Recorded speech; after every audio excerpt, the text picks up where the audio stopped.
सहनाववतु सहनौ भुनक्तु सह वीर्यङ्करवावहै तेजस्विनावधीतमस्तु मा विद्विषावहै। ஓம் சாந்தி சாந்தி சாந்தி. ரொம்ப கிட்டக்க வேண்டாம், அப்படி இருக்கட்டும்.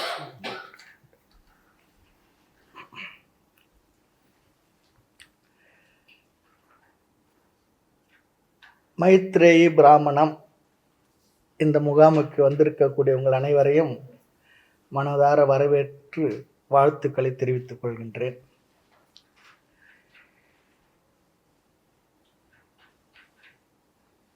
இந்த பகுதிக்குள் நாம் செல்வதற்கு முன்பாக வேதம் உபனிஷத் பற்றி ஒரு சிறு அறிமுகம், ரொம்ப சுருக்கமாக தான். அடுத்து மந்திரத்துக்குள்ளே போகிறதுக்கு முன்னே ஒரு முகவுரை இருக்கும். முகவுரையிலேயே இந்த மந்திரத்தினுடைய பாதி பகுதிகளுடைய அர்த்தம் நமக்கு வந்துவிடும். பிறகு மந்திரத்தினுடைய மைய கருத்தாக இருக்கக்கூடிய விஷயத்திற்கு நாம் செல்லலாம். வேதம் என்பது இறைவனால் நமக்கு அருளப்பட்டது, இறைவனுடைய வாக்கு. அது நம்முடைய திட நம்பிக்கை. இந்த உலகிலேயே மிக பழமையான இந்த வேதம் அது நம்முடைய தர்மத்தினுடைய சமயத்தினுடைய அறிவு கருவூலம், அப்படிதான் சொல்லணும். Knowledge treasure. இது எப்போது தோன்றியது என்று ஒருவருக்குமே தெரியாது. ஆனால் இந்த கால ஆராய்ச்சியாளர்கள் என்ன வேண்டுமானாலும் சொல்லட்டும், 8000 வருஷமாக இருக்குது, 9000 வருடங்களுக்கு முன்பு அப்படிலாம் சொல்கிறாங்க. அது அவர்கள் என்னவோ சொல்லிட்டு போட்டோம். நமக்கு என்ன, இது இறைவனுடைய வாக்கு. இறைவன் என்று தோன்றினான் யாருக்கு தெரியும்? ஆகவே இறைவனுடைய வாக்காக நமக்கு கிடைத்த இந்த அறிவு நூல், அதுக்கு பேர் வேதம் சொல்லி சொல்கிறோம். அது எவ்வளவு காலமாக இருந்தாலும் என்றும் புதுப்பொலிவுடன் நமக்கு இந்த அறிவை கொடுத்து, நமக்கு உற்சாகத்தை கொடுத்து, வாழ்க்கைக்கு வழிகாட்டி நிறைவை கொடுத்து கொண்டிருக்கக்கூடிய கருத்துக்களை அடங்கிய ஒரு நூல். மனித குலத்திற்கு வாழ்க்கைக்கு தேவையான ஒரு வழிகாட்டி நூல் அல்லது கைடு சொல்லலாம். இந்த வேதங்கள் மனிதர்களால் எழுதப்பட்டது இல்லை, என்றென்றும் இந்த உலகத்தில் நிலவி வருகின்ற கருத்துக்களினுடைய தொகுப்பு தான். இப்போ புவியீர்ப்பு இசை சொல்கிறோம் இல்லையா, அது நியூட்டன் கண்டுபிடிச்ச பிற்பாடு தான் இருந்ததா? அதுக்கு முன்னே இருந்தது தானே, அவர் கண்டுபிடிச்சு சொன்னார், அவ்வளவுதான். அதே போல் இந்த ஆன்மீக உலகத்தின் விதிகளும் அல்லது மனிதர்களுக்கு ஏற்படுகின்ற மன அழுத்தங்கள், வாழ்க்கையினுடைய தேவைகள், அவன் மனதில் ஏற்படுகின்ற கேள்விகள், உண்மை அறிய வேண்டும் என்ற பேரார்வம், இதற்கெல்லாவற்றிற்கும் ஏற்கனவே நமக்கு அழகாக அமைத்து கொடுக்கப்பட்ட இறைவனால் அருளப்பட்ட அந்த கருத்துக்களை நமக்கு ரிஷி முனிவர்கள் வழங்கினார்கள், எடுத்து வழங்கினார்கள், அதை கிரகித்து நமக்கு வழங்கினார்கள். ஆகவே தான் சொல்லும் மந்திர திரஷ்டா சொல்லும். மந்திரங்களை நமக்கு எடுத்து வழங்கினார்கள், அவர்களே உருவாக்கவில்லை. இதெல்லாம் அடிப்படையாக நமக்கு பல உபனிஷதங்கள் படித்தவர்களுக்கு தெரிந்திருக்கக்கூடிய கருத்துக்கள் இதெல்லாம். அப்படி வெளிப்படுத்திய அந்த உண்மைகளை எல்லாம் ஒரு தொகுப்பாக 4ஆக தொகுத்து நமக்கு வழங்கியவர் வியாச பகவான். மீனவ பெண்ணின் மகன் வந்தான், வேதங்களே வகுத்தளித்தான் சொல்லி நமக்கு பாட்டம் கூட பாடுறோம். அதை 4ஆக பிரித்து ரிக், யஜுர், சாம, அதர்வணம் என்று 4ஆக பிரித்தார். அதிலேயும் கூட 4 பிரிவுகள். ஒன்று சம்ஹிதை, பல்வேறு விதமான தேவதைகளிடத்தில் நாம் செய்கின்ற பிரார்த்தனைகள், சம்ஹிதைன்னு சொல்லலாம். அடுத்து பிராமணம், யாக விவரங்கள் எல்லாம் அதில் இருக்கு. அடுத்து ஆரண்யகம், பல்வேறு வகை வித்தைகள், அறிவு அல்லது தியானங்கள், அதை பற்றி சொல்லக்கூடிய பகுதி. பிறகு உபனிஷத், ஆத்மாவையும் இறைவனையும் இந்த உலகத்தையும் பற்றிய உண்மைகளை தெரிவித்து நமக்கு நிறைவை கொடுத்து மோட்சத்தை நமக்கு புரிய வைத்து அந்த நிறைவில் நம்மை இருக்க வைக்கின்ற பூர்ணத்துவத்தை நாம் அடைவதற்காக வழங்கப்பட்டுள்ள அறிவு களஞ்சியமாக உபநிஷதங்கள் அமைந்துள்ளது. இந்த உபநிஷத்துக்கு இன்னொரு பேர் வேதாந்தம் சொல்கிறோம். வேதத்துடைய நிறைவு பகுதியாக ஞானகாண்ட பகுதியாக அமைந்தது சொல்கிறோம். இதையெல்லாம் நமக்கு ரிஷிகள் நமக்கு வழங்கினார்கள். அதோடு கூட பெரிய மகாத்மாக்கள் எல்லாம் அதற்கு உபநிஷதங்களுக்கு நமக்கு பாஷ்யங்கள்லாம் எழுதி கொடுத்திருக்கின்றார்கள். அப்படி பாஷ்யங்களை எழுதினதுனால்தான் நாம் தப்பிச்சோம். இல்லை என்றால் நமக்கு அதனுடைய அர்த்தங்களை சரிவர புரிந்து கொள்வதற்கு வாய்ப்பே இல்லாமல் சென்றிருக்கும். ஆக பொதுவாக வேதம் என்று சொல்லி சொன்னால் நமக்கு வேதாந்த மாணவர்களுக்கு உபநிஷத் அப்படிதான் நம்ம அர்த்தம் எடுத்துக்கிட்டோம். அதில் கர்மகாண்டம் ஞானகாண்டம் இருக்குது. நம்ம ஞானகாண்ட பகுதியை தான் உபநிஷத் சொல்லி சொல்கிறோம். இந்த வேத கால சிந்தனையினுடைய இல்லை வேதத்தினுடைய சிந்தனையுடைய மகுடமாக இருப்பது உபநிஷதம் தான். அதில் பொதுவாக 108 உபநிஷதங்கள் பொதுவாக கணக்கில் சொல்கிறாங்க. அதில் 10 உபநிஷதங்கள் தான் நாம் வழக்கத்தில் படிக்கிறது வாய்ப்பு இருக்குது. காரணம், அந்த 10 உபநிஷதங்களுக்குத்தான் ஆதிசங்கரர் பாஷ்யம் பண்ணியிருக்கார், விளக்க அவர் எழுதியிருக்கிறார். ஈச கேன கட முண்டக மாண்டுக்கி ஐத்திரேய தைத்திரியம் சாந்தோக்கியம் பிருகதாரண்யகம் முதலிய உபநிஷதங்கள். இதில் பிருகதாரண்யக உபநிஷத்தானது சுக்ல யஜுர்வேதத்தில் அமைஞ்சிருக்கு. யஜுர்வேதம் 2ஆக பிரிக்கப்படுகின்றது. கிருஷ்ண யஜுர்வேதம், சுக்ல யஜுர்வேதம் சொல்லி. சுக்ல யஜுர்வேதத்தில் அமைந்துள்ள பகுதி தான் பிருகதாரண்யக உபநிஷத். பேரே பார்த்தா பெருசாக இருக்கும். அதனால் வகுப்பு எடுக்கும்பொழுது கூட இந்த பிருகதாரண்யத்தை புரிஞ்சுக்கணும்னு சொல்லிச்சுன்னா சில உபநிஷதங்களை படிச்சுட்டு அதுக்குள்ளே போனோம்னா நமக்கு ரொம்ப பிரயோஜனமாக இருக்கும். ஆமாம், அப்படி தான் சம்பிரதாயத்தில் வச்சுருக்காங்க. நிறைவாக எடுப்பது ஒரு காட்டுக்குள்ளே போனால் வழி தெரியாத போயிடுறது போல் பெரிய உபநிஷத் தான். சாந்தோக்கியமும் பெரிய உபநிஷத் தான். அது முதற் பகுதியில் நிறைய உபாசனையாக வந்திருக்கு. அதை விட கொஞ்சம் மந்திரங்கள் அதிகமாக இருக்குது பிருகதாரண்யத்தில். இருந்தாலும் நிறைய தத்துவ விசாரங்கள் நிறைய வந்திருக்கு. அதனால் பிருகதாரண்யக உபநிஷத். ரொம்ப காலத்துக்கு முன்னெல்லாம் புத்தகங்கள்லாம் இல்லை, பிரிண்டிங் ப்ரெஸ் அப்படிலாம் இல்லை, எழுதி வைக்கிற முறையெல்லாம் இல்லை. ஆகவே இந்த மந்திரங்கள் எல்லாம் குருகுலத்தில் குரு இடத்துலேருந்து சிஷ்யன், சிஷ்யன் இடத்துலேருந்து குரு, இப்படியாக நிறைய பரம்பரையாக நமக்கு வந்திருக்கு.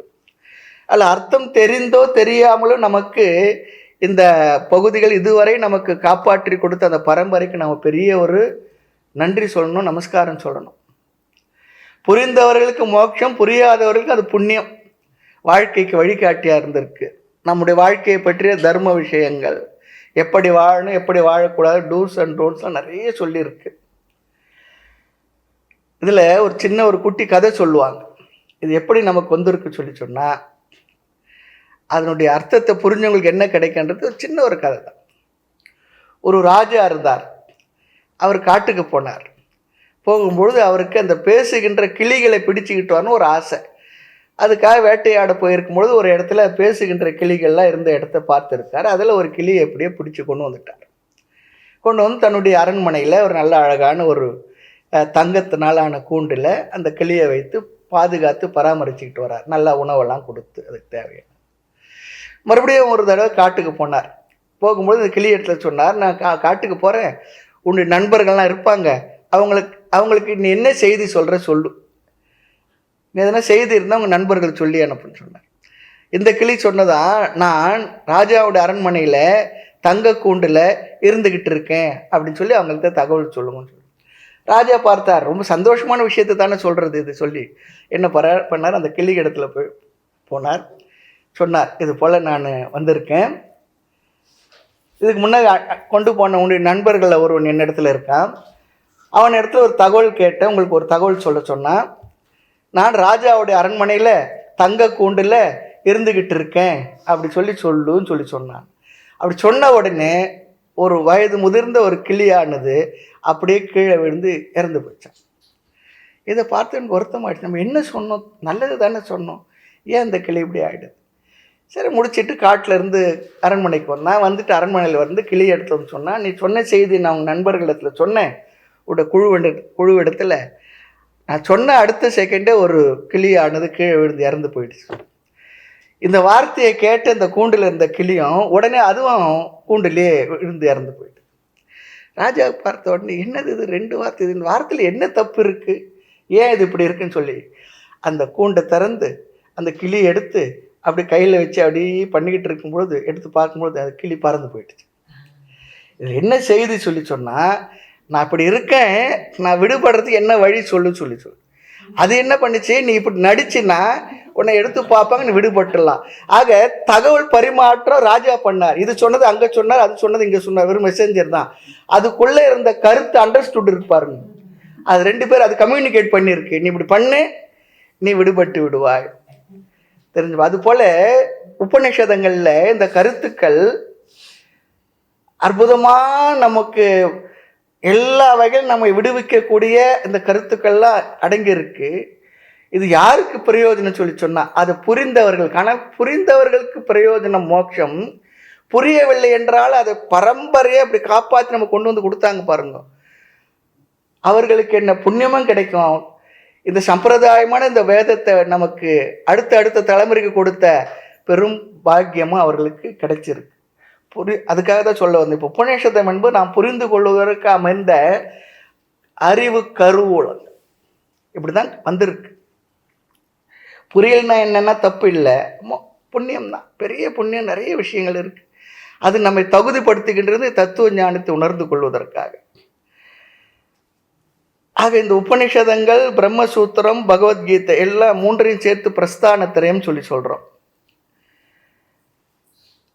வேதாந்த தத்துவத்திற்கு அடிப்படையான நூல்களாக இவைகள் இருக்கின்றன. இதிலே கூட இந்த ஒவ்வொரு பகுதியிலும் கூட சில வேறுபாடுகள், அந்த வேறுபாடுகளை எல்லாம் முறையாக பெரியவங்களாம் ஒருங்க அமைச்சு தான் நம்ம கொடுத்துருக்குறாங்க. இந்த யஜுர்வேதத்தில் 2 சம்ஹிதைகள் இருக்குது. அதில் ஒன்று சுக்ல யஜுர்வேதம், கிருஷ்ண யஜுர்வேதம். சுக்ல யஜுர்வேதம் என்பது வடக்கில் நிறைய இருக்குது. தென்பகுதியில், பாரத தேசம் தென்பகுதியில் கிருஷ்ண யஜுர்வேதம் தான் அதிகமாக இருக்குது. தைத்திரியம்லாம் கிருஷ்ண யஜுர்வேதத்தில் வருதான். சுக்ல யஜுர்வேதம் வடக்கில் இருக்குது. இந்த பேரில் பார்த்தா சுக்லாலாம் வச்சுக்குவாங்க. ஆமாம், இல்லை மத்திய பிரதேச மந்திரிலாம் கூட இருந்த முதலமைச்சர்லாம் பேர் எல்லாம் சுக்லான்னு சொல்லி சொன்னால் சுக்ல யஜுர்வேதத்தை படிக்கிறோன்னு அர்த்தம். ஆமாம், இந்த சுக்ல யஜுர்வேதத்தில் வருவது தான் இந்த பிருகதாரண்யக உபனிஷத். உண்மையிலே பிருகதாரண்யக உபனிஷத்து பெருசு தான். ஆரண்யம் போல ரொம்ப பெருசு தான். அந்த உபனிஷத்து விளக்கங்கள்லாம் பார்ப்போம். அது ஒரு பெரிய ஒரு அற்புதமான ஒரு விஷயமா இருக்குது. 5-6 வகுப்புகள் கூட இருக்கும். அந்த உபனிஷத்து வார்த்தைகளை அர்த்தத்தை சொல்லி அதோட அமைப்பை சொல்கிறதுக்கு ஒரு 5-6 வகுப்பு தேவை இருக்கும் போல இருக்கும். அப்படி ஒரு விசேஷமான ஒரு உபனிஷத்து தான் இது இருக்குது. அது எப்படின்னா வாய்ப்பு கிடைச்சா பார்ப்போம். உண்மையிலே இந்த உபனிஷத்தானது 8 அத்தியாயங்கள் கொண்டது. ஆனால் அதில் 2 அத்தியாயம் கர்மகாண்ட விஷயமும் அதிகமாக இருக்கிறதுனால அதை விடுத்து மீது 6 அத்தியாயங்களுக்கு மட்டுமே பெரியவர் நமக்கு பாஷ்யங்கள் செய்திருக்கிறாங்க. அந்த 2 அத்தியாயங்களும் சோமயாகத்தின் செயல்முறைப்பட்டு நிறைய விரிவாக விளக்கி இருக்கின்றது. அது கர்மகாண்டத்தை சேர்ந்து. அதனால் ஆச்சாரியர் அந்த பகுதியை விட்டு இதுக்கு மட்டும் விளக்கம் எழுதியிருக்காங்க. இந்த 6 அத்தியாயங்கள் 47 பிராமணங்களாக பிரிக்கப்பட்டிருக்கு. இப்படிலாம் பண்ணியிருக்காங்க பாருங்கள். நம்ம சும்மா ஏதோ இது இருக்குது, இந்த சமயம்னா அப்படி இப்படி, அதெல்லாம் ஒன்றும் இல்லை அப்படிலாம் முறையாக ரொம்ப அழகாக அதை பிரித்து அது எதுக்கு தலைப்பு கொடுத்து அதில் என்னென்ன விஷயங்கள் இருக்குது.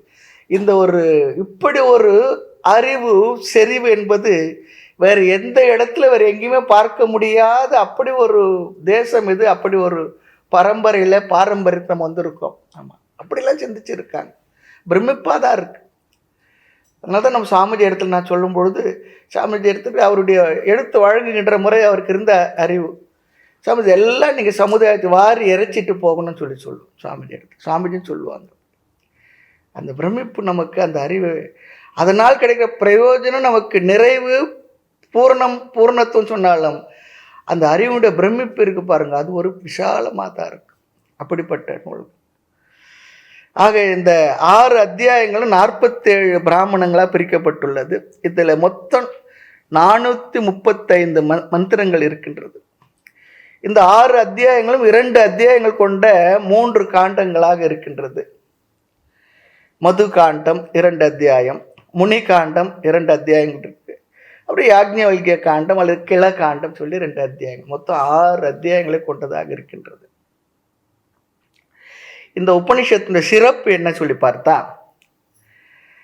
இந்த தத்துவங்களுடைய ஆரம்ப கால சிந்தனையாளர்களாக சொல்லப்படுகின்ற யாக்ஞவல்கிய, உத்தாளகர் போன்றோர் இந்த உபனிஷத்தில் இடம்பெறுகின்ற ரிஷிகளாக நமக்கு இருக்கின்றார்கள்.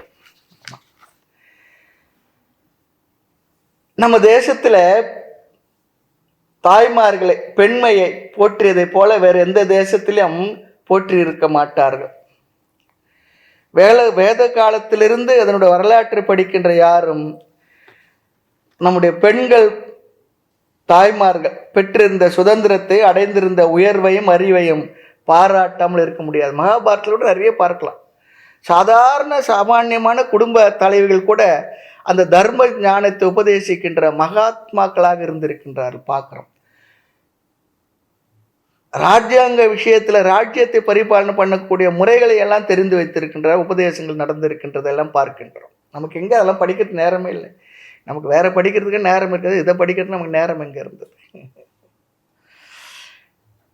ஆக இந்த ரிக்வேத பாடலை தந்த ரிஷிகளுக்குல 20க்கும் மேற்பட்டோர் பெண்கள் சொல்றாங்க ரிக்வேதத்துல. ஆக உபநிஷதங்களை படிக்கும் பொழுது அங்கேயும் அறிவு சான்ற ஆன்மீக உயர்நிலைகள் அடைந்திருந்த தாய்மார்களை காண முடிகின்றது. மன்னர்களுடைய சபையிலும் பண்டிதர்களுடைய கூட்டங்களிலும் விவாதங்களும் அவர் பங்கெடுத்து கொண்டிருக்கின்றார்கள். இதெல்லாம் நமக்கு தெரியறதில்லை. ஏன்னோ பெண்களை நம்ம எல்லாம் வீட்டுக்குள்ளே பூட்டி வச்சு அவங்கள 2ஆம் தரமாக 4ஆம் தரமாக வெறும் மெஷின்களாக வளர்த்துருக்குறோம் அப்படின்ற போலலாம் ஒரு கருத்தானது இந்த தேசத்தில் யாராலே எதனாலே என்ன காரணத்தினாலே உள்நோக்கத்தோடு பரப்பி வச்சிருக்கிறாங்க. நம்ம தேசத்தில் கூட இன்றைக்கு கூட நாம் நம்முடைய அம்மாவுக்கும் தங்கைகளுக்கும் உடன்பிறப்புகளுக்கும் நாம் கொடுக்கக்கூடிய அந்த உயர்ந்த ஸ்தானத்தை வேறு எங்கே கொடுத்துருக்காங்க? தாய்மையை போற்றுவது நம்முடைய தர்மத்தில் இயல்பிலே இருக்கக்கூடிய ஒன்று. அப்படிப்பட்ட இருவர் கார்கியையும் மைத்ரேயும் இந்த உபநிஷத்தில் பார்க்கலாம். பிருகதாரண்யத்தில் மைத்ரேயி கேட்குறாங்க, மரணமில்லா பெருநிலை இந்த செல்வத்தால் அழிக்க முடியாது என்றால் அது எனக்கு எதற்குன்னு சொல்லி கேட்குறான். இதுதான் மெயின் கேள்வியே. அப்படிப்பட்ட மரணமில்லா பெருநிலையை அழிக்கக்கூடிய அந்த செல்வத்தை எனக்கு கொடுங்கன்னு சொல்லி கேட்குறான். அது யார் இடத்துல? கணவனாகி யாக்ஞவல்கியரிடம் சொல்லி தலை சிறந்த ஆன்மீக சாதகியாக திகழ்கின்றார் சொல்லி சொல்றார். கார்கியோ ரிஷிகள் விட்டிருந்த அரச சபையில் பலரும் தயங்கி நின்ற நிலையில் யாக்ஞவல்கியரிடத்துல நிறைய கேள்வி கேட்கிறாங்க. நல்ல பிரம்மவாதினியாக திகழ்ந்தால் சொல்லி சொல்றாங்க.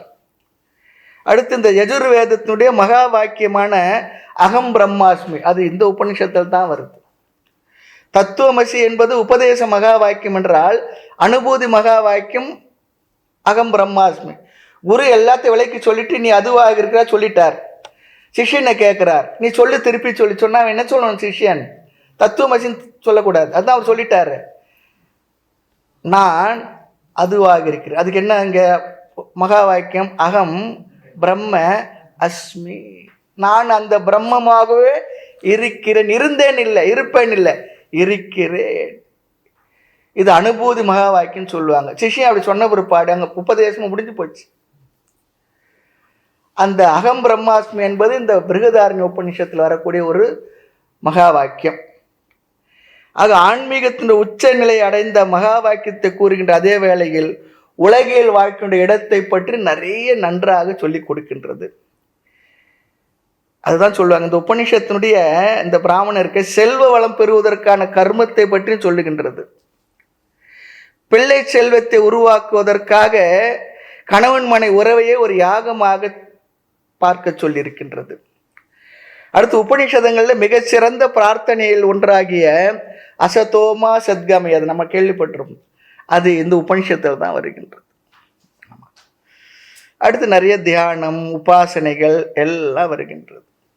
இந்த தியான உபாசனையுடைய நிறைவில் தான் நமக்கு தத்துவார்த்தமான கேள்விகள், அந்த கேள்விக்கான விடைகள் எல்லாம் வருகின்றது. ஆக உபநிஷதங்கள் பொதுவாக ஆத்ம ஞானம் அல்லது இறை ஞானத்தை போதிப்பது. எல்லா உபநிஷதங்களும் பெரும்பாலும் ஆத்ம ஞானத்தை தான் சொல்லுகின்றது. அப்படி இருக்கும்பொழுது என்ன ஒன்று போதாத என் பல உபநிஷதம் இருக்குன்னு சொல்லி சொன்னா, ஒவ்வொரு உபநிஷத்தும் ஒவ்வொரு கோணத்திலே ஒவ்வொரு விதமாக நமக்கு விளக்கி சொல்லி உண்மையை புரிய வைப்பதற்காக முயற்சி செய்கின்றது. ஆமா, அப்படிப்பட்ட இந்த உபநிஷதத்தில் வருகின்ற ஒரு பகுதி மைத்ரேயி பிராமணம். அதுலேயும் கூட நம்ம ஒரே ஒரு அந்த முக்கியமான மந்திரத்தை மட்டும்தான் பார்க்க போகிறோம். 2வது அத்தியாயம் 4வது பகுதி 5வது மந்திரம் அது உங்களுக்கு கொடுத்துருப்பாங்க. அதுதான் பார்க்க போகிறோம். அது இப்போ பார்க்க போகிறது. அநேகமாக இந்த வகுப்பும் வராது, அடுத்த வகுப்பு வருமா தெரியாது, நம்ம பார்ப்போம், கொஞ்சம் விளக்கமாக பார்ப்போம். இருந்தாலும் அந்த விளக்கம் சுருக்கமான விளக்கம்தான். ரொம்ப விளக்கமாக பார்க்கணுன்னா அதுக்கு ஒரு 8-10 வகுப்புகள் கூட தேவை இருக்கலாம். இது நம்ம சுருக்கமாக பார்ப்போம்.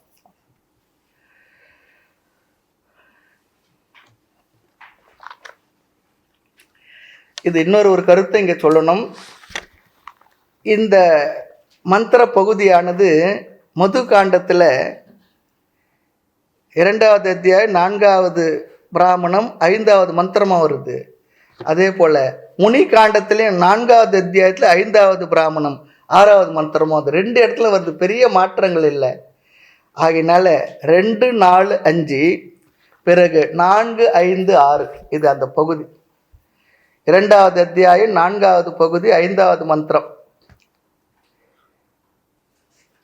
அடுத்த பகுதியில் 4வது அத்தியாயம் 5வது பகுதி 6வது மந்திரம்.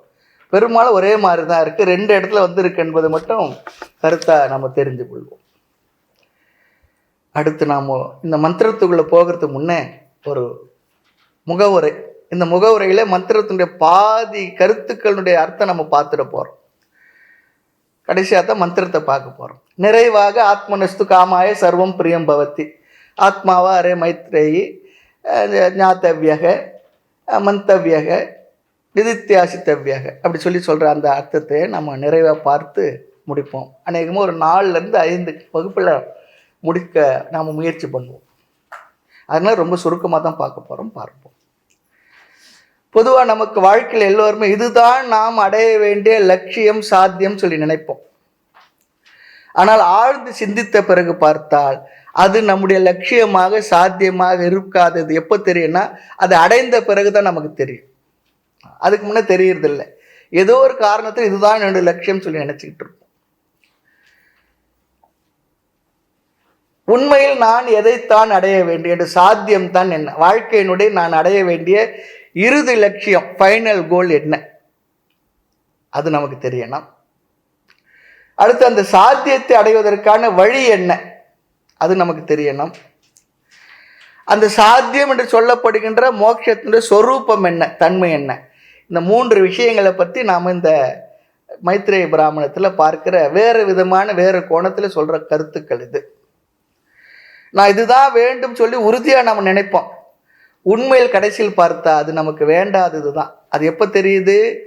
பிறகுதான் தெரிகின்ற. வாழ்க்கையோட கடைசியில் தான் இதுக்காகவா நான் இவ்வளோ எல்லாம் போராடினேன், இதுக்கு மேலே ஒன்று இல்லை என்று நினைச்சேனே அப்படி சொல்லி நினைக்கிறேன்.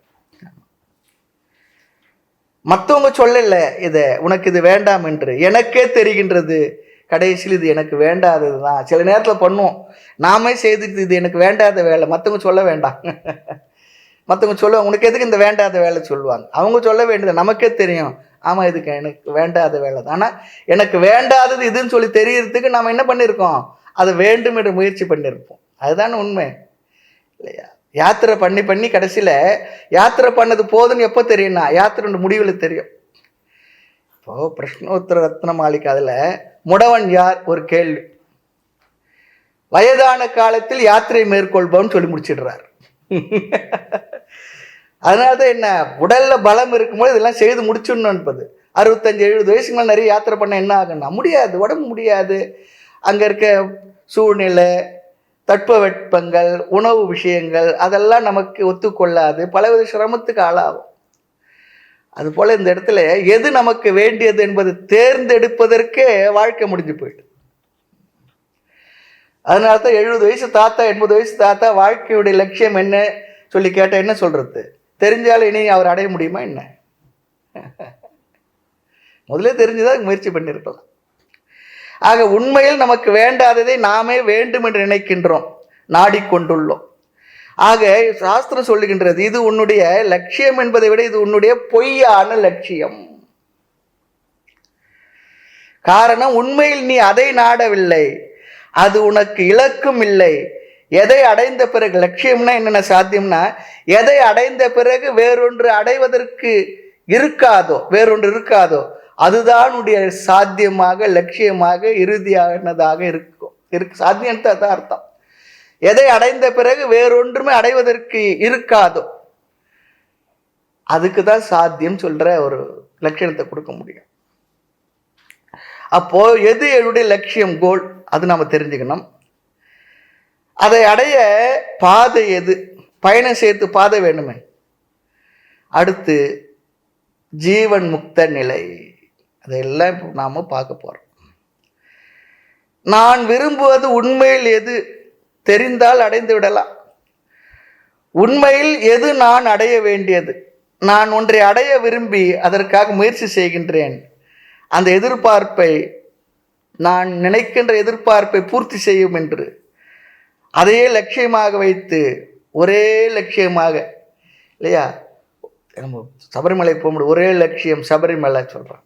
அது போல் அங்கே போனால் என்ன, காண காண யாரை காண, சாமியை காண, சாமியை கண்டால் கிட்டும் கிட்டும் மோட்சம் கிட்டும். அப்படி சொல்கிறாங்க. அழகாக இருக்குது அந்த வரிகள், சம்பிரதாயத்தை அழகாக தான் சொல்லி கொடுத்துருக்காங்க. அங்கே போனால் என்ன எழுதியிருக்காங்க, 18 படி ஏறி 48 நாள் விரதம் இருந்து எல்லாம் செய்து முடித்த பிற்பாடு தத்துவ மசின்னு எழுதி வச்சிருக்காரு. அது எங்கே இருக்குது, சாஸ்திரங்கள், உபனிஷத்தில் இருக்கு. அதுதான் குரு நமக்கு உபதேசிக்க. அதனால தான் ஐயப்பன் இன்னொரு பேர் என்ன தெரியுங்களா, சாஸ்தா. சாஸ்தாவே சொல்ல, சாஸ்தான்னு என்ன அர்த்தம், நான் உபதேசிப்போர்னு அர்த்தம், சாஸ்திரத்தை நமக்கு சொல்லி கொடுக்குறோர்னு அர்த்தம். அதை கொண்டு போய் அங்கே வச்சிருக்கிறாங்க.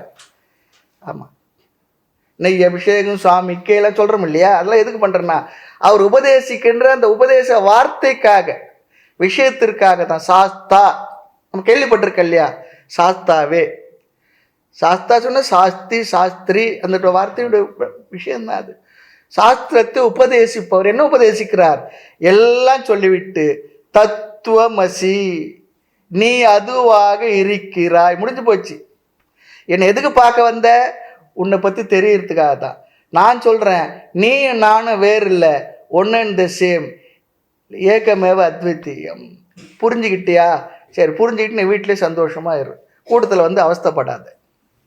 18 முறை போயிட்டு இன்னும் இந்த முறை போக முடியல வருத்தப்படாத, வந்தது வரைக்கும் சந்தோஷப்பட்டு நிறைவாயிரு. நிறைய பேருக்கு இது வேற வருத்தம், 25 முறை போனேன் இந்த முறை போக முடியல, அப்படிலாம் இல்லை. இத்தனை முறை போனேன், இந்த முறை ஐயப்பன் எனக்கு வேண்டான்றப்ப நினைக்கிறா இல்லை, எனக்கு நிறைவு இருக்கு, நான் அதுவாக இருக்கேன், புரிஞ்சுக்கிட்டேன், போதும். அது வரணும். அதுதான் ஒரு சாதனத்தினுடைய நிறைவு. என்னன்னா அந்த சாதனத்தை செய்து முடித்த பிற்பாடு அந்த சாதனத்தினால் நமக்கு நிறைவு வந்து அந்த சாதனத்தினுடைய பிரயோஜனம் கிடைச்சிருச்சு. பிரயோஜனம் கிடைச்ச பிற்பாடு என்ன பண்ணலாம், அதை விட்டுடலாம். அது தானே நம்ம விட்டு விலகிடும், நாமே விலகணுன்றது இல்லை. ஊர்வாரிவமோ சொல்றது போல அந்த காய் முத்துச்சுன்னா என்ன பண்ணுது, காம்புலேருந்து கழண்டுக்குது. அது போல் நம்ம மனசில் அப்படி ஒரு தெளிவு வந்துடணும். இதெல்லாம் ரொம்ப அழகாக நமக்கு சாஸ்திரமானு சொல்லி, நாம் ஃபோர்ஸாக இல்லை, அதுவாகி நம்முடைய மனதிலிருந்து விலகினால் நாம் செய்த சாதனத்தை நிறைவு செய்து விட்டோன்னு அர்த்தம். நமக்கு அது பிரயோஜனம் கிடைச்சிருச்சுன்னு சொல்லி அர்த்தம். ஆமாம், அது எதுவாக இருந்தாலும் சரி. யாத்திரையுடைய பிரயோஜனம் என்ன, போதும்பா நல்ல, எல்லாத்துலேயுமே அது போல தான். ஆக ஒரு லட்சியத்தை நாம் லட்சியமாக வைத்து அதை அடையும் பொழுது அது அப்படி இல்லை என்று தெரிகின்றது. ஆகவே அது என்ன, உண்மையான லட்சியம் இல்லை, பொய்யான லட்சியம் என்று தெரிகின்றது. இது வந்து ஒரு முகவுரைக்கு ஒரு முகவுரை. அடுத்து பாருங்க, ஒருத்தரை பார்த்து நீ எதை அடைய விரும்புகிறாய், எதுக்காக எல்லாம் ஓடுற, ஆடுவதும் பாடுவதும் ஆளடிமை செய்கிறதும் ஓடுவதும் தேடுவதும் ஞான தங்கமே, இந்த ஒருஜான் வயிற்றுக்கடி ஞான தங்கமேன்னார். இந்த ஒருஜான் வயிறு இல்லாட்ட அந்த உலகத்தில் எது கலாட்டான், அதெல்லாம் நல்லா பாட்டு தான் சொல்லியிருக்காங்க. ஆக எதுக்காகப்பா இவ்வளவும் ஓடுற எல்லாம் பண்ணுற சொல்லி கேட்டேன்னு சொல்லுவார், டப்பு, பணம், வித்தம், அதுக்காகத்தான் பணம்னா சொல்லுவார். சரி, பணத்துக்காக தான் பணத்தை தேடுறார சொல்லி பார்த்தா, பணத்துக்காக மட்டும் பணத்தை தேடலை, அந்த பணத்தினால் அடைய வேண்டிய பொருள்களுக்காக. அதுதானே, மாதமான சம்பளம் வாங்கினா என்ன பண்ணுறோம், எதுக்கு எல்லாம் பட்ஜெட் போட்டு வீட்டில் அம்மா வச்சுருப்பான், பால் காருக்கு இவ்வளோ, வாடகை இவ்வளோ, மளிகை கடைக்காருக்கு இவ்வளோ, பிள்ளைங்களுக்கு பள்ளிக்கூடத்துக்கு இவ்வளோ, எல்லாம் எடுத்து வச்சுருப்பான். அதுபோல் பணமானது பணத்துக்காக மட்டும் இல்லை, அந்த பணத்தினால் அடையப்படுகின்ற பொருள்களுக்காக.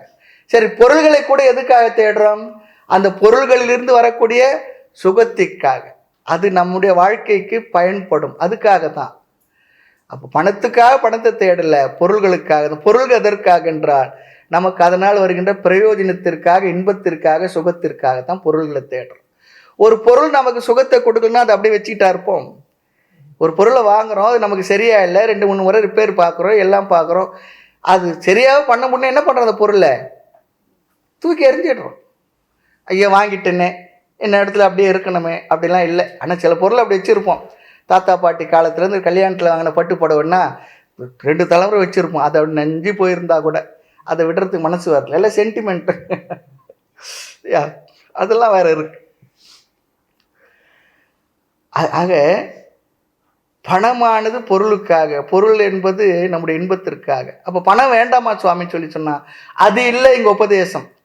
பொருள் வேண்டும் வேண்டும் வேண்டும், வேண்டாம்ன்ட்டு யாருமே சொல்லலை. பணம் உங்கள் கையில் இல்லைன்னு சொல்லி சொன்னா நம்மகிட்ட பேசுறது கூட ஆள் இருக்க மாட்டார், கிட்ட வரமாட்டார். அது வேண்டும் தான். நிறைய பேர் நினச்சிக்கிறாங்க இவங்க இப்படியே தான் இந்த சாமிகள், சன்னியாசிகள், இந்த இந்து சாஸ்திரங்கள்லாம் இதெல்லாம் வேண்டாம் அப்படிலாம் சொல்லுவாங்க. அப்படிலாம் இல்லை, அது வேணும், பொருள் இருக்கணும், பொருளுடைய அவசியம் இருக்குது. ஆனால் சாஸ்திரத்தின் உபதேசம் எந்த அளவிற்கு என்பது அந்த வரையறையை நமக்கு சொல்லி கொடுக்குறது. அதுதான் இங்கே முக்கியமான உபதேசமே. அடுத்து கேள்வி, எந்த எதிர்பார்ப்பில் பொருளை நான் விரும்புகின்றேன்? கண்டிப்பாக யாரும் துக்கம் எனக்கு வேண்டும் என்று பணம் சம்பாதிக்க மாட்டார்கள், துக்கம் எனக்கு வேண்டும் என்று பொருளை வாங்க மாட்டார். எந்த கடையிலனா போயிட்டு எனக்கு துக்கம் ஒரு 4 ரூபாய் கொடுன்னா கேட்போம்? கேட்போமா? அப்படி கேட்டோம்னா ஏதோ ஆகி போயிடுச்சுன்னு அர்த்தம், மரம் கழண்டு போச்சுன்னு அர்த்தம். ஆக நம்முடைய எதிர்பார்ப்பு அங்கே என்னன்னா ஆனந்தம், சந்தோஷம், மகிழ்ச்சி. சிலர் பேருக்கு அந்த பொருளில் கஷ்டம் வந்தால் என்ன பண்ணுறோம், அந்த பொருளையே விட்டுட தயாராக இருக்கும். அப்போ பொருளைக்காக பொருளை வாங்கலை, அந்த பொருளிலிருந்து வரக்கூடிய சந்தோஷத்துக்காக, சுகத்துக்காக அந்த பொருளையே வாங்குறோம், எந்த பொருளாக இருக்கட்டும். ஆக முதல்ல நம்ம நினைக்கிறோம் வித்தம், பொருள், பணம் சாத்தியம்னு நினைக்கின்றோம். ஆனால் அதில் எதிர்பார்ப்பு நமக்கு சுகம், இன்பம். ஆக பொருளுக்காக பொருளை வாங்கலை. ஆனாலும் நிறைய பேர் என்ன பண்ணுறாங்கன்னா இந்த உண்மை தெரியாததுனால பொருள், பணம், அதற்காக உறவுகளை எல்லாம் தியாகம் செய்து கூட பொருளை நிறைத்து கொள்கின்றார்கள், நிறைத்து கொண்டார்கள். அதெல்லாம் என்ன, எல்லா பொருளும் என்ன, ஜடம் தானே, எல்லா பொருளும் ஜடம் தானே. நம்ம வீட்டில் வாங்கி வச்சிருக்க எல்லா பொருளும் ஜடம் தானே. எதுவாக இருந்தாலும் நம்மளை கூப்பிடுதா, பேசுதா? பீரோவில் எத்தனை கிலோ தங்க வச்சிருந்தாலும் நம்மளை கூப்பிட்டு பேசுமா? என்ன உங்களை தானே கூப்பிட்டேன், நான் இங்கே இருக்கிறேன்னே, வாங்க உட்காந்து பேசுவோன்னு சொல்லுமா? அது தரக்கா. ஆகவே என்னவா, நிறைய பேர் என்ன பண்ணுவாங்க, உயிருள்ள உறவுகளை எல்லாம் விட்டு விட்டு பொருள்களை எப்படியோ சேர்த்து நிறைத்து வைத்து கொண்டார்கள். ஆகவே தனக்கு ஆறுதல் தருகின்ற ஆட்கள் அங்கு இல்லாமல் போய்விடுகின்றார்கள். பொருள் சேர சேர என்ன ஆகின்றது, அந்த பொருளே நம்மை மற்றவர்களுக்கு பிரித்து விடுகின்றது, நாமும் விலகி விடுகின்ற. ஏன் தெரியுங்களா, யார் வந்தாலும் ஏதாவது கேட்டுருவாங்களோ, அது கேட்கறதுக்காக தான் வராங்களோ அப்படி சொல்லி ஒரு பயம் வந்துடுது. ஆனா வீடு என்பது எதற்கு சொல்லி பார்த்தா, ஒருவருக்கு ஒருவர் அன்பு செலுத்தி பரஸ்பரம் பரிமாறிக்கொண்டு நம்மை பக்குவப்படுத்தி மேலே வருவதற்காகத்தான் வீடு. அறம்பொருள் இன்பம் வீடுன்னு சொல்லி சொன்னாங்க. வீடுன்னா என்ன, சந்தோஷமா, நிறைவா, அமைதியா, ஆனந்தமா. எங்க போனாலும் என்ன பண்றோம், எவ்வளோ பெரிய 5 ஸ்டார் ஹோட்டலில் ரூம் போட்டு தங்கினாலும் கடைசியில் என்ன பண்றோம், நம்ம வீட்டுக்கு வந்து நம்முடைய அறைக்குள்ள போனா அப்பாடா இருக்கா இல்லையா, அந்த அப்பாடா தான் வீடு. அது இருக்கணும், அது இருக்கணும். அந்த அப்பாடா அக்கடான்னு இருக்கணும்னு சொல்லுவாங்க, அந்த பகுதியிலாம் சொல்லுவாங்களே தெரியல, அப்பாடா அது நிறைவு. ஆனால் என்ன ஆகின்றது, சில வீடுகளில் அப்படி இருப்பதில்லை, இருக்காது. ஏனென்றால் சில பேர் எல்லா நட்பையும், உறவையும், அன்பையும் விட்டு பொருளை சேர்த்து விடுகின்றார்கள், தேடி வைத்து விட்டனர். பிறகுதான் தெரிகின்றது, பொருள் இல்லாத பொழுது அன்பு செலுத்த ஆள் இருந்தது, நானும் அன்பு செலுத்தினேன், வருபவர்களை வாங்கன்னு சொல்லி சந்தோஷமா வரவேற்றேன். ஆனால் பொருள் எல்லாம் சேர்ந்த பிறகு எனக்கும் அவர்களிடத்து அன்பு செலுத்துவதற்கு தடை வந்து விடுகின்றது, அவர்களும் என்னை நோக்கி வருவதற்கு அவர்களும் யோசிக்க ஆரம்பித்து விட்டார்கள். பார்க்குறோமே, பதவி, பொருள், அந்தஸ்து எல்லாம் வந்து என்ன ஆகின்றது, சாதாரணமாக அதை மெயின்டைன் பண்ணுறது ரொம்ப ரேரான ஆட்கள் தான். பழைய உறவுகளையும் மற்றவற்றை ஞாபகம் வைத்து கொண்டு சென்று பார்ப்பதெல்லாம் இல்லை என்றால் அதுவே நம்மை ஒரு சிறைப்படுத்தி வைத்தது போல் ஆக்கி விடுகின்றது. உண்மை அதுதான். ஆக இப்பொழுது ஜட பொருள்கள் சேர்த்து வைத்தோம். ஜட பொருளா நமக்கு ஆறுதல் தர முடிஞ்சுதா? பொருளில் இன்பம் இருக்கு, இல்லை என்று சொல்லவில்லை, தேவைதான். ஆனால் உணர்வு பூர்வமாக நம்மீது நம்மிடத்தில் அன்பு செலுத்தி பேசி ஆறுதல் தருவதற்கு உயிருள்ள பொருள்கள் தான் தேவை தவிர ஜடமான பொருள்களால் முடியாது. இது எப்ப தெரியுதுன்னா, அந்த உறவுகளை இழந்த பிறகுதான் தெரிகின்றது. இருக்கும்பொழுது தெரிவதே இல்லை. நம்ம பார்க்குறோம் வாழ்க்கையில் அப்படித்தான். அம்மா அப்பா நம்ம கூடவே இருந்து நமக்கு என்னென்னலாம் சொன்னாங்களோ அப்பெல்லாம் நமக்கு அவங்க மேலே கோபமாக வரும். எதுக்கு இந்த கிழனெல்லாம் இப்படி சும்மா சொல்லிக்கிட்டு இருக்கு? அவங்க போன பிற்பாடு தான் தெரியுது, ஐயோ இல்லையே அவங்க நமக்கு இதெல்லாம் சொல்லி கொடுத்தாங்களே, சொல்லுவாங்களே, நம்மளை ஒரு முறைப்படுத்துவாங்களே, ஒழுங்குபடுத்துவாங்களே, இப்போ நம்ம சொல்கிறதுக்கு ஆளே இல்லையே. எந்த நேரம் எவ்வளோ நேரம் ஆனாலும் அம்மா வீட்டை தான் என்ன பண்ணோம், எவ்வளோ நேரம் பொறுத்து எந்த வயதில் வந்தாலும் முழிச்சிருந்து சாப்பிட்டியா குழந்தை, அது கேட்குறது அந்த வார்த்தையை, அது கேட்குற 2 பேர் இருப்பாங்க வாழ்க்கையில் எல்லாருக்குமே. ஒன்று அம்மா இருந்தால் கேட்கும், இல்லைன்னா மனைவி இருந்தால் கேட்பாங்க. வேறு யாரும் கேட்குறதுக்கு ஏதோ சாப்பிட்ருப்பார் அப்படி தான் சொல்லுவாங்க தவிர இவங்க தான் கேட்பாங்க, சாப்பிட்டீங்களா, என்ன சாப்பிட்டீங்க.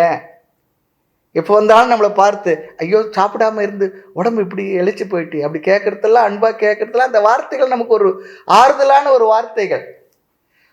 அது ஜட பொருள்கள் தராது. இதெல்லாம் நம்ம வாழ்க்கையில் அனுபவிக்கணும், என்ஜாய் பண்ணணும். இதெல்லாம் நமக்கு இருக்கணும். இதெல்லாம் தான் நம்மை பண்படுத்தி பக்குவப்படுத்தும். அதெல்லாம் வேண்டும். ஆக ஜடமான பொருள்களை விட உயிருள்ளவர்களிடம் இருந்து வருகின்ற இணக்கம், அன்பு இருக்கு, அதுதான் உயர்ந்தது, உசந்தது, சந்தேகம் இல்லை. அதனால தான் அன்பு செலுத்துவதற்கு பணக்காரங்க வீட்டில் என்ன இருக்குன்னு தெரியுங்களா, அட்லீஸ்ட் நாயாவது 2 இருப்போம். ஆனால் நிறைய பேர் நாய் பேரில் சொத்து எழுதி வச்சவங்களாம் படிக்கிறோம் நம்ம. ஆமாம் இல்லைன்னா இல்லையா, பார்க்கணும் இல்லையா, அதுக்கு தெரியுமா நாய்க்கு எனக்கு இவ்வளோ சொத்து இருக்குன்னு. பாவம், அதுக்கு என்ன தெரியும்.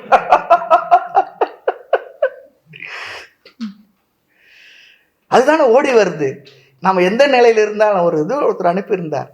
ஒருத்தர் ரொம்ப பிச்சை எடுக்கிறவர் தான், நடுத்தரில் படுத்துக்கிட்டு இருக்கார். அவருக்கு ஒரு நாய் இருக்கு. அவர் வந்து ஏதோ இப்போ சுத்தம் பண்ணுறோம், மற்ற யாரோ போலீஸோ யாரோ வந்து விலைக்கு போகிறது லட்டியில் இப்படி தட்டுறாங்க. அது ஓடி போய் அந்த ஆளை குலைக்குது, கடிக்க ஓடுது. ஏன்னா பாருங்களேன், அதெல்லாம் அப்படி ஒரு உயிர் இல்லையா?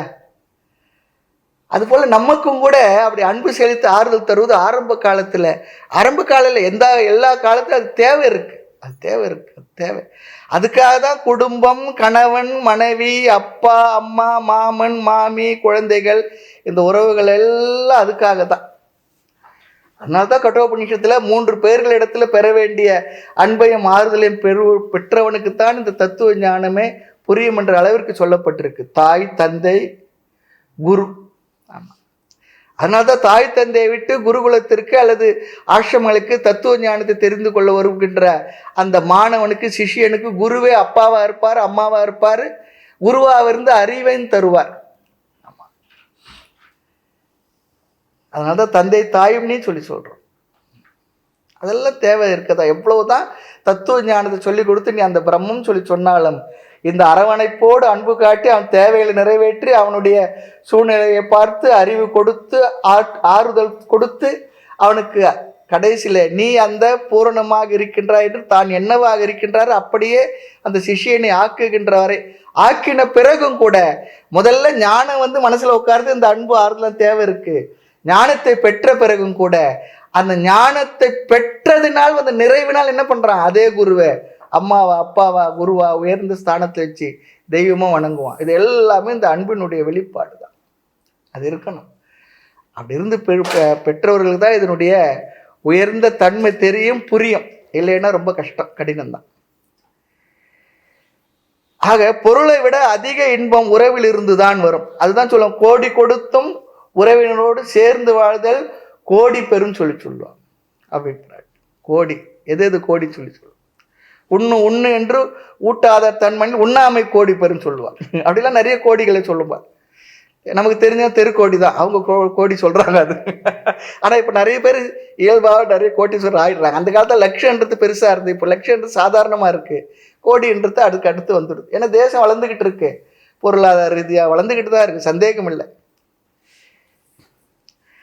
ஆக கணவன் மனைவி தாய் மகன் நண்பர்கள் என்ற இந்த உறவுகளில்தான் அதுதான் பக்குவத்தை தரும், திருப்தியை தருகின்றது. ஆக பொருளை நாம் நாடுகின்றோம், அதில் இன்பம் இருப்பது போல தெரிகின்றது. ஆனால் அடுத்து உண்மையில் உறவுகளிடத்தில் அன்பை நாம் எதிர்பார்க்கின்றோம், ஏங்குகின்றோம். எல்லாருமே இந்த உலகத்தை ஒருத்தர் சொல்வார், எல்லாருமே அன்புக்கு ஏங்குகின்ற பிச்சைக்காரர்கள் சொன்னார். இல்லை அவர் பெரிய பணக்காரனா? ஆமா பெரிய பணக்காரர் தான், அன்புக்கு ஏங்குறார். யாராவது வரமாட்டாங்களா? வயதானவங்களுக்கு ப்ராப்ளம் என்ன சொல்றாங்க? அன்பா ஒரு வார்த்தை பேசுறது ஆள் இல்லைங்க. பையன் ஃபாரின்ல இருக்கிறான், அவன் நிறைய அனுப்பி கொடுக்குறான், நல்ல பையனா இருப்பான்னு நினைக்கிறேன், அனுப்பி கொடுக்குறதுனா மறந்துடுவோம், அது வேற விஷயம். அனுப்பி கொடுக்குறான். ஆனாலும் எல்லாம் டேபிளுக்கு வந்துடுதுங்க, மெஸ்ஸில் இருந்து சாப்பாடு வந்து அது வந்து இது. ஆனால் சாப்பிட்டியான்னு கேட்குது, அன்பாக பேசுறது ஆள் இல்லைங்க. பையனை கேட்டால் எனக்கு இருக்கிற பிஸியில் அம்மா உங்ககிட்ட எங்கே பேசுறது, அப்பா உங்ககிட்ட எங்கே பேசுறது, நான் ரொம்ப பிஸியாக இருக்கேன், முடிஞ்சு போச்சா? ஆனால் அந்த அம்மா அப்பா தான் இந்த குழந்தைய மடியில் வச்சு கொஞ்சிக்கிட்டு அவன் பேச ஒவ்வொரு சொல்லுக்கும் ஒரு வார்த்தைக்கும் அர்த்தத்தை கற்பித்து சொல்லி கொடுத்து வளர்த்தாங்க. அம்மா சொல்லு, அது அப்பா சொல்லு, இது மாமா சொல்லு, இது பாட்டி சொல்லி கொடுத்தாங்க. அந்த அம்மா அப்பாவோட உட்காந்து பேசிட்டு நமக்கு என்ன நேரம் இல்லை, நேரம் இல்லை. அது அன்புக்கு பிச்சைக்காரர்கள். ஆகவே என்ன ஒரு உண்மை, நான் அன்பு செலுத்தவும் ஆள் இருக்கணும், என் மீது அன்பு செலுத்தவும் ஆள் இருக்கணும். இது ரெண்டும் எதனால முடியும்? பொருளால முடியாது, ஜட பொருளால முடியாது, உயிருள்ள உறவுகளினால் தான் முடியும். அதனால தான் பாருங்க, அந்த காலத்தில் சிலதெல்லாம் இப்போ பார்க்குறோம், கிராமங்கள்லாம் என்ன சண்டை போட்டு மல்லு கட்டினா கூட கூட்டு குடும்பத்தில் அந்த இதில் சொந்தக்காரங்களுக்கு அப்படி சேர்ந்து அந்யோன்யமாக வாழ்ந்துருக்காங்க. அது பெரிய உண்மை. அதெல்லாம் புரிஞ்ச தேசம் இது, வாழ்க்கையில் கடைபிடிச்சிருந்தாங்க, சந்தேகம் இல்லை. ஆகவே பொருளை காட்டில விரும்புகின்ற அடுத்தபடி இந்த அன்புக்குத்தான். அதான் சொல்லுவாங்க, அன்புள்ள குடும்பம் உறவு பெரிய செல்வம். எனக்கு அந்த செல்வம் இல்லை இந்த செல்வம் இல்லை அப்படிலாம் இல்லை. அன்புள்ள குடும்பம், அரவணைப்புள்ள உறவுகள், அதுவே பெரிய செல்வம். நல்லதொரு குடும்பம் பல்கலைக்கழகம், அது போல பெரிய செல்வம், உண்மை அது. ஆகவே இன்னொருத்தர் சொல்றார், எது அறிவுபூர்வமானது சொல்றான், வாழ்வு என்ற வியாபாரத்தில் பேலன்ஸ் ஷீட்ல நஷ்டம் எதுவென்றால் உறவுகளை இழப்பதுதான். இந்த வகுப்பெல்லாம் இப்படி இருக்கும். அடுத்த 1-2 வகுப்புல பார்த்து நேர்மாறா பேச போறேன், அதையும் இங்க சொல்லிடுறேன், அதையும் பார்த்துங்க. ஆமா, அது பார்க்க போறோம். இதெல்லாம் இந்த அளவுக்கு வரணும். இதுதான் படிகள், இதுதான் படிகள். ஆக வாழ்க்கை என்ற வியாபாரத்தில் நஷ்டம் எதுவென்றால் உறவுகளை இழப்பதுதான். பொருள் மட்டுமில்லை, வாழ்விற்கு பொருள் தேவைதான், உண்மையில் மகிழ்வுக்கு உறவுகள் தான் காரணம்.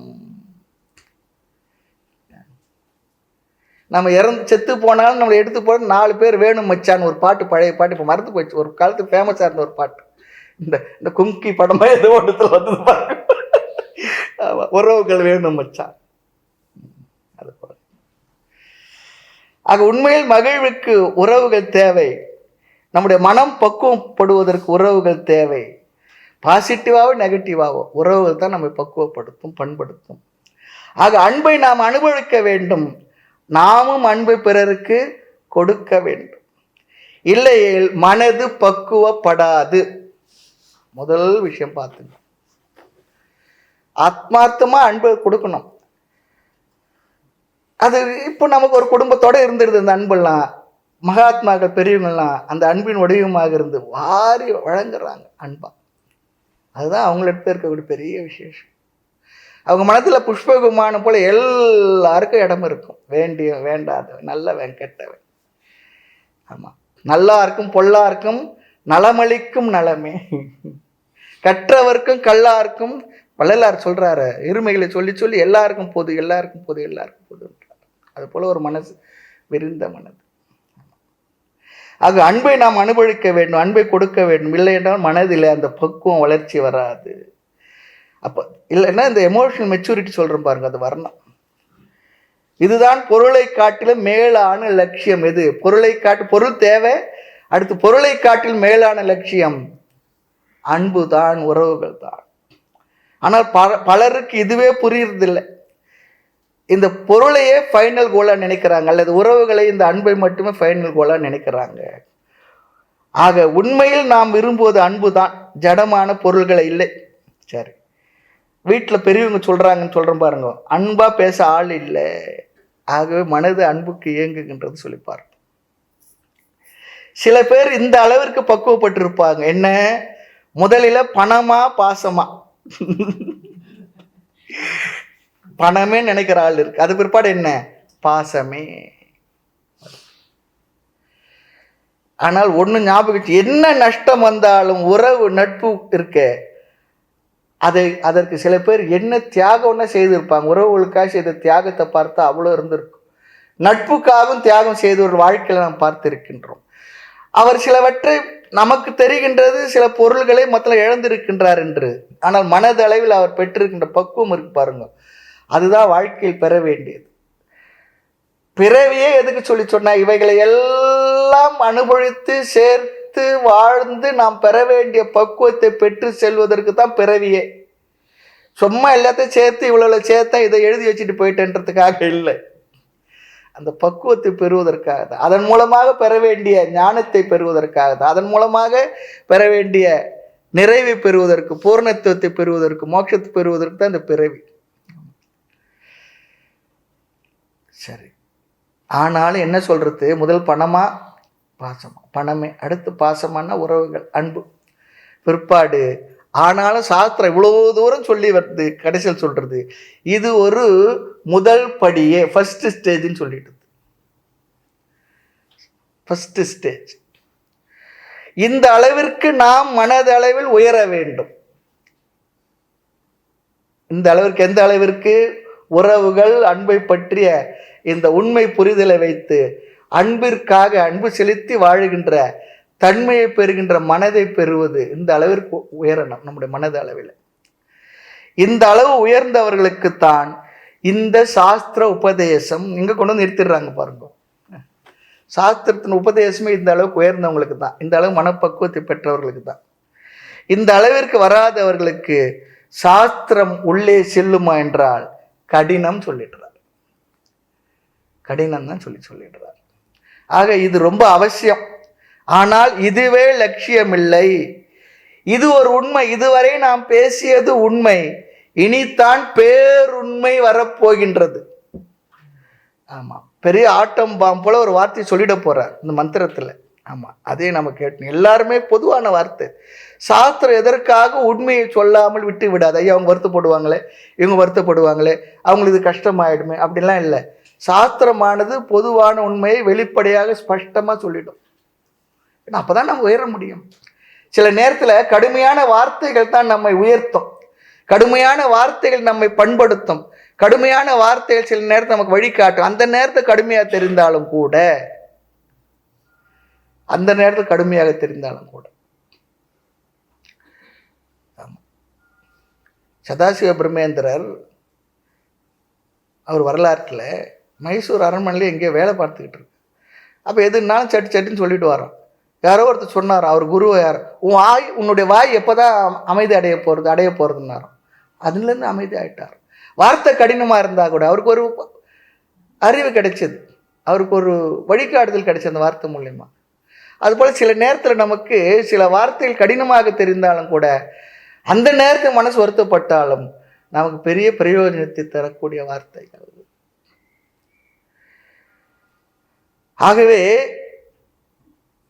இது ரொம்ப அவசியம், இது அன்பிற்காக இயங்குவது என்பது. ஆனால் இது முதல் படி, முடிவான படி இல்லை. ஆகவே இது உண்மை, இனித்தான் பேருண்மை வருகின்றது. அது என்ன? நான் மற்றவர்களை நேசிப்பதும் என்னை மற்றவர்கள் நேசிப்பதும் இது உயர்ந்ததுதான். ஆனால் சொல்லுகின்றது, இந்த அன்பும் முழுமையானது இல்லை, அப்சல்யூட் இல்லை. இதிலும் பாகுபாடு இருக்கின்றது, பிரிவு இருக்கின்றது. இதிலும் பாகுபாடு, பிரிவு இருக்கின்றது என்று சொல்லுகின்றது. காரணம் சிலவற்றை நம்ம பார்க்க போறோம். டிவிஷன் இருக்குன்னு சொல்றார். இந்த அன்பிலும் பிரிவு இருக்கின்றது, பாகுபாடு இருக்கின்றது, டிவிஷன் இருக்கு.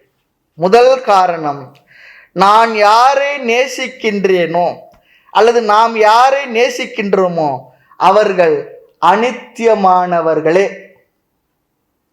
நான் மட்டும் என்ன, அன்று கண்டமேனி அழியாம 1000 வயசா இருக்க போறேன். நானும் அனித்தியமானவனே. நான் நேசிப்பவர்களும் அனித்தியமானவர்கள், நானும் அனித்தியமானவனே. இது முதல் காரணம். அவர்கள் என்று நித்தியமாக இருப்பவர்கள் அப்படி இல்லை. இருந்தா நஷ்டம் இல்லை, கஷ்டம் இல்லை, அந்த அன்பிற்கு இழப்பு வராது. ஆனால் அந்த உயிர் இல்லை என்றால் அந்த அன்புக்கு என்ன ஆகின்றது? அடி வருகின்றது. ஆகவே நாமும் இருக்க மாட்டோம். அல்லது திடீரென்று நாம் யாரை நேசிக்கின்றோமோ அவர்களுக்கு ஒரு மனமாற்றம் அல்லது வேறு எதுவும் ஆகிவிட்டால் என்ன ஆகின்றது? பிரிவு வந்து விடுகின்றது. பிரிவு வரும், உறவு வரும், உலகம் ஒன்று தான். ஆமா, ரெண்டும் வருகின்றது. அப்பொழுது நம்மால் அவர்கள் நேசிக்க முடிவதில்லை. இதுவும் நம்முடைய லட்சியம் இல்லை. அடுத்து சொல்கின்றது, இதுவும் நிலையானதில்லை. எதுவுமே நிலையானதில்லை, அனித்தியமானது. ஆக எந்த அன்பையும் நிலையாக வைத்திருக்க முடிவதில்லை. ஒரே மாதிரி வச்சு இருக்க முடியறதில்லை. இந்த அன்புல என்ன ஆகின்றதுன்னா தாரதமியம் வந்துடுது. கடைசியில் சில நேரத்தில் அவ்வளவு எலும்பும் அது சொல்ல நகமும் சதயமாக இருப்பவர்கள் என்ன ஆகி விடுகின்றது? அந்த அந்யோன்யம் எப்படியோ மாறி விடுகின்றது. பகைமை வந்து விடுகின்றது, மாற்றம் வந்து விடுகின்றது, கிரடேஷன் வருது. என்னப்பா இப்படி இருந்தீங்களே பண்ணா? இல்லைங்க, ஹலோ ஹலோ அவ்வளோதான். ஹலோ ஹலோ தான் ஆரம்பிக்கும், கடைசி ஹலோ ஹலோ வந்து முடிஞ்சிடும். நடுவில் அப்படியே போகும் உச்சத்தில், அப்புறம் ஹலோ ஹலோ ஹலோ முடிஞ்சிடும். அப்புறம் அது கூட இல்லை, இப்போல்லாம் போகிறதே இல்லைங்க, அவரும் வர்றதில்லை. ஏன்னா இல்லைங்க, விட்டுங்க, வந்துடுது இல்லையா? வீட்லேயே எல்லா உறவுகள்லையும் எல்லா உறவு மனுஷன் பழக்கத்தில். அதனால தான் இறைவன் மீது செலுத்துகின்ற அன்பு மட்டும்தான் என்ன ஆகும் தெரியுங்களா? அதில் மட்டும்தான் குறைவே வர. அதில் கூட நமக்கு என்ன பிரச்சனை வந்தா ஆமாம் கடவுள் அப்படின்னு சொல்லி போய்டும். முதல் காரணம், நாம் யாரு நேசிக்கின்றோமோ அவர்களும் அனித்தியமானவர்கள், நானும் அனித்தியமானவன், தொடர்ந்து நித்தியமாக இருப்பதில்லை. இது ஒரு உண்மை. இரண்டாவது, நாம் நேசிக்கின்ற அந்த அன்பு இருக்கு, அந்த அன்புல எந்த அன்பையும் நாம் யார் மேல் செலுத்தினாலும் அது நிபந்தனையற்றதாக இல்லை. ஆமா, தாயினுடைய அன்பு, சகோதரனுடைய அன்பு, இதெல்லாம் பொருளை விட உயர்ந்தது தான், சந்தேகமே இல்லை. இருந்தாலும் கூட அந்த அன்பிற்கு ஒரு நிமித்தம் இருக்கின்றது. நிர்நிமித்தமாக நாம் யாரைனா நேசிக்கிறோமா? நேசிக்க முடியுமா? முடியவே முடியாது. அம்மாவுக்கு பிள்ளை மேல அன்பு இருக்குன்னா என்ன? என்னுடைய மகன் இந்த உடம்பிலிருந்து தோன்றியது. சகோதரனுக்கு நாம் பிறந்த தாயுடைய வயிற்றிலிருந்து தோன்றிய நம்முடன் பிறந்தவன். அதுபோல எல்லா உறவுகளிலும் அந்த அன்புக்கு நிமித்தம் இருக்கின்றது, நிபந்தனை இருக்கின்றது. நிபந்தனை அற்றதாக எந்த அன்பும் இல்லை, நம்மாலும் செலுத்த முடிவதில்லை. அதான் சொல்றார், நிர்நிமித்தமாக இல்லை. எல்லாத்துலயும் கண்டிஷன் இருக்கு. ஆமா, எந்த கண்டிஷனும் இல்லாமல் நான் எல்லோரையும் நேசிக்கின்றேன் என்பது இருக்கா? ஏதோ ஒரு கண்டிஷன் இருக்கும், அங்க ஏதோ ஒரு நிமித்தம் இருக்கும். நிர்நிமித்தமாக இல்லை. ஆக அன்புல ஒரு மகிழ்ச்சி இருக்கு, அது குறிப்பிட்ட அளவுதான். ஆனால் அது நிரந்தரமாக இருப்பதில்லை, நிலையாகவும் இருக்கவில்லை. ஆகவே உன்னுடைய லட்சியம் என்னவென்றால், முதலில் பொருளாக இருந்தது, பணமாக இருந்தது. இரண்டாவது அன்பாக, பாசமாக இருந்தது. அதற்கு மேலும் ஒரு லட்சியத்தை சாஸ்திரமானது நமக்கு அறிமுகப்படுத்துகின்றது. சாதாரணமானவர்களுக்கு பணமா என்றால் பணமே, அடுத்து பணமா பாசமா என்றால் அன்பு அல்லது பாசம்தான். அதையும் நீக்கி அது சாத்தியமில்லை, அது சாதனமே என்று சாஸ்திரம் சொல்லுகின்றது.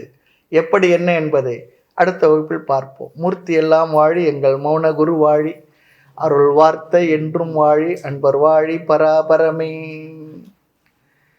ஓம் பூர்ணமத பூர்ணமிதம் பூர்ணாத் பூர்ணமுதச்யதே பூர்ணஸ்ய பூர்ணமாதாய பூர்ணமேவாவசிஷ்யதே. ஓம் சாந்தி சாந்தி சாந்தி. ஹரி ஓம். ஸ்ரீ குருப்யோ நமः. ஹரி ஓம்.